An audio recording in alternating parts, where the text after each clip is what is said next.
మీ అందరికీ మన ప్రభు అయిన యేసుక్రీస్తు ప్రశస్తమైన నామమున శుభోదయము తెలియజేస్తున్నాను. అలాగనే నూతన సంవత్సర శుభాకాంక్షలు కూడా మీ అందరికీ నేను తెలియజేస్తున్నాను.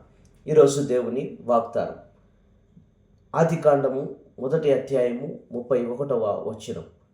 దేవుడు తాను చేసినది యావత్తును చూచినప్పుడు అది చాలా మంచిదిగా నుండేది. ఆదికాండము 1వ అధ్యాయంలో తరచుగా దేవుడు చూచెను అనే మాట ప్రస్తావించబడుతూ ఉంది. ఆదికాండం 1వ అధ్యాయం 4వ వచనం, 10వ వచనం, 18వ వచనం, 21వ వచనం, 31వ వచనం. ఒకే అధ్యాయంలో ఎన్నిసార్లు దేవుడు చూచెను అని రాయటానికి గల కారణం ఏంటంటే ఆయన చూచుచున్న దేవుడు కాబట్టే.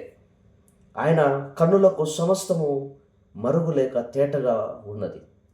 హెబ్రీయులకు రాసిన పత్రిక 4వ అధ్యాయం 13వ వచనంలో మనం స్పష్టంగా చదవగలుగుతాం. దేవుడు చూస్తున్నాడు అనుటకు కొన్ని కారణాలు నేను ఈరోజు మీతో చెప్పడానికి ఇష్టపడుతున్నా. దేవుడు మనుషులను తలంపులను చూస్తూ ఉన్నాడు. నరుల చెడుతనము భూమి మీద గొప్పదని, వారి హృదయం యొక్క తలంపులలోని ఊహ అంతయు ఎల్లప్పుడూ కేవలము చెడ్డదనియో యెహోవా చూచి అని ఆదికాండం 6వ అధ్యాయము 5వ వచనంలో మనం చదువుతాం. మానవులు తమ ఆలోచనలు ఎవరికి తెలియవు అనుకుంటుంటారు. అయితే దేవుడు మన తలంపులు కూడా చూస్తూ ఉన్నాడు. ఒక సందర్భంలో శాస్త్రులు కొంతమంది యేసు ప్రభువుకు వ్యతిరేకంగా ఆలోచించినప్పుడు ప్రభు అయినటువంటి దేవుడు వారి ఆలోచనలను గుర్తించాడని మనము మార్కు సువార్త 2వ అధ్యాయము 7 నుండి 8 వచనాలు మనం చూస్తాం. నీ ఆలోచనలు దేవుడు చూస్తూ ఉన్నాడు అని భయము కలిగి జీవించాలి.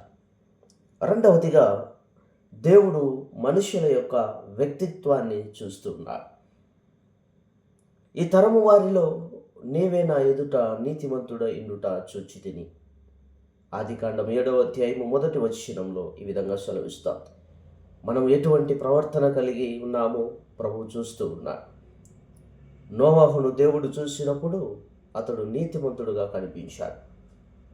యేసుక్రీస్తు నతనీయేలును చూసినప్పుడు అతడు కపటము లేనివాడుగా కనిపించాడు.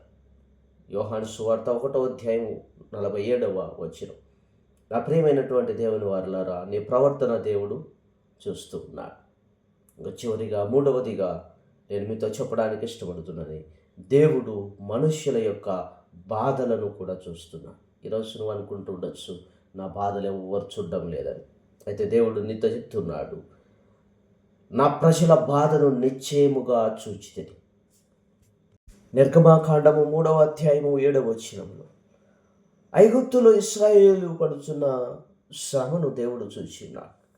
వారి బాధను చూచాడు. చూసిన దేవుడు దాటిపోయే దేవుడు కాదు, కానీ వారి బాధల నుండి వారిని విడిపించడానికి దిగి వచ్చాడు.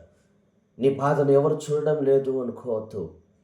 నీ బాధను చూసే దేవుడు మనకున్నాడు. ఆయన నీకు సహాయం చేస్తారు. కాబట్టి మన ముగింపులోనికి వద్దాం. దేవుడు మన ప్రతి పరిస్థితిని చూసేటువంటి దేవుడు, మన తలంపులను చూచుచున్నటువంటి దేవుడు, మన వ్యక్తిత్వాన్ని ఆయన చూస్తున్నాడు. కాబట్టి భయము కలిగి మంచి ఆలోచనలతో, మంచి ప్రవర్తనతో జీవితం. మన బాధను చూసి విడిపించుటకు ఆయన సిద్ధముగా ఉన్నాడు. కాబట్టి నీ బాధలు ఏంటో ఆయనకు చెప్పు. ఆయన నీకు సహాయం చేసేటువంటి దేవుడు అంటున్నాడు. ఈ ఉదయకాల సమయమునందు ఆ ప్రభు అయినటువంటి దేవుడు నీ బాధలు చూస్తున్నాడు, నీ ప్రవర్తన చూస్తున్నాడు, నీ తలంపులు చూస్తున్నాడు. కాబట్టి దేవునికి ఇష్టకరముగా జీవించుటకు ఆ ప్రభు అయిన దేవుడు మనందరినీ ఆశీర్వదించి దీవించునుగాక. God bless you. ఆమేన్.